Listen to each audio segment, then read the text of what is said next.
یہ میں آپ کو 500 سال پرانا عقیدہ بتا رہا ہوں اہل سنت کا، جلدی سے سنیے۔ مجدد وثانی رحمۃ اللہ علیہ لکھتے ہیں، فرماتے ہیں، یہ مکتوبات 59 میرے سامنے ہیں، فرماتے ہیں تمام صحابہ کرام کا اس بات پر اتفاق ہے کہ ان میں سے افضل حضرت ابوبکر صدیق ہیں۔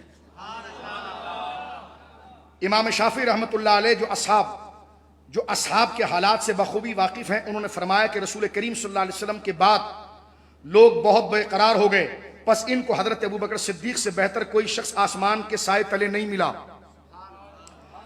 پس انہوں نے ان کو اپنا والی بنا لیا۔ یہ صریح دلالت اس بات پر ہے کہ تمام صحابہ حضرت صدیق اکبر کے افضل ہونے پر متفق ہیں، اور ان کے افضل ہونے میں اجماع صدر اول میں ہوا، یعنی صحابہ کے دور میں ہوا، اور یہ اجماع قطعی ہے۔ فرماتے جس کا انکار دخل نہیں، اور اہل بیت کی مثال کشتی نوح کی طرح ہے۔ فرماتے ہیں جو اس میں سوار ہوا وہ بچ گیا، اور جو پیچھے رہا وہ ہلاک ہو گیا۔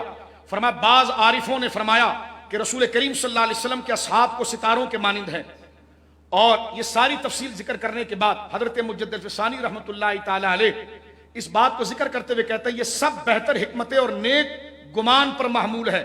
یعنی آپ فرماتے ہیں کہ صحابہ کے بعد کسی کو اس درجے کا ایمان نصیب نہیں ہوا جو صحابہ کا تھا، ان کی منزلت پر کوئی نہیں پہنچ سکتا، ان کے مقام کو کوئی نہیں پا سکتا۔ ہاں ان میں اگر کوئی باہم کوئی بصورتاً جھگڑا ہوا یا کوئی بات چیت ہوئی تو مجدد صاحب کیا لکھتے ہیں، فرمایا وہ حرص وہ ہوا اور جہالت سے نہ تھا، اس میں کوئی لالچ نہیں تھی۔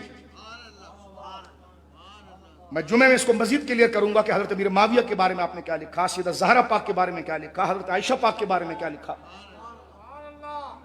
یہ الحاد اور رافضیت اور کفر کے مقابلے میں پہلی تحریک ہے جس پر حضرت مجدد الفسانی رحمۃ اللہ علیہ پہلا مورخ بر صغیر کا، جو تقسیم ہند میں جنہوں نے دو قومی نظریے کی داغ بیل بٹھائی ہے، وہ عقیدہ دیتے ہیں اور اشاعہ فرماتے ہیں اس چیز کو، آپ اس چیز کو ذکر کرتے ہیں کہ صحابہ کرام رضوان اللہ علیہم اجمعین میں سب سے افضل حضرت ابوبکر صدیق رضی اللہ تعالی۔ ایک جملہ میں یہاں پر کہوں گا جو یہاں پر بات مکمل ہو جائے گی اور کھل کر آپ کے سامنے آ جائے گی۔ حضرت مجدد الفسانی رحمۃ اللہ علیہ کیا لکھتے ہیں، دیکھو پہلے خلیفہ کون ہے، جلدی بولیے، دوسرے، تیسرے، چوتھے مولا علی۔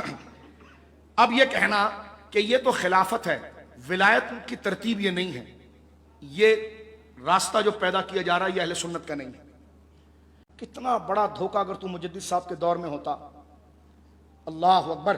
حضرت مجدد صاحب رحمۃ اللہ علیہ اس بات کو لکھتے ہیں کہ حضرت خاتم النبیین صلی اللہ علیہ وسلم کے بعد امام برحق اور خلیفہ مطلق حضرت ابوبکر ہیں، ان کے بعد حضرت عمر ہیں، ان کے بعد عثمان ہیں، ان کے بعد علی ہیں، اور ان کی فضیلت ان کی خلافت کی ترتیب پر ہے۔ بات سن رہے ہیں آپ؟ فرماتے ہیں جو پہلا خلیفہ ہے وہ ولی بھی سب سے پہلا ہے۔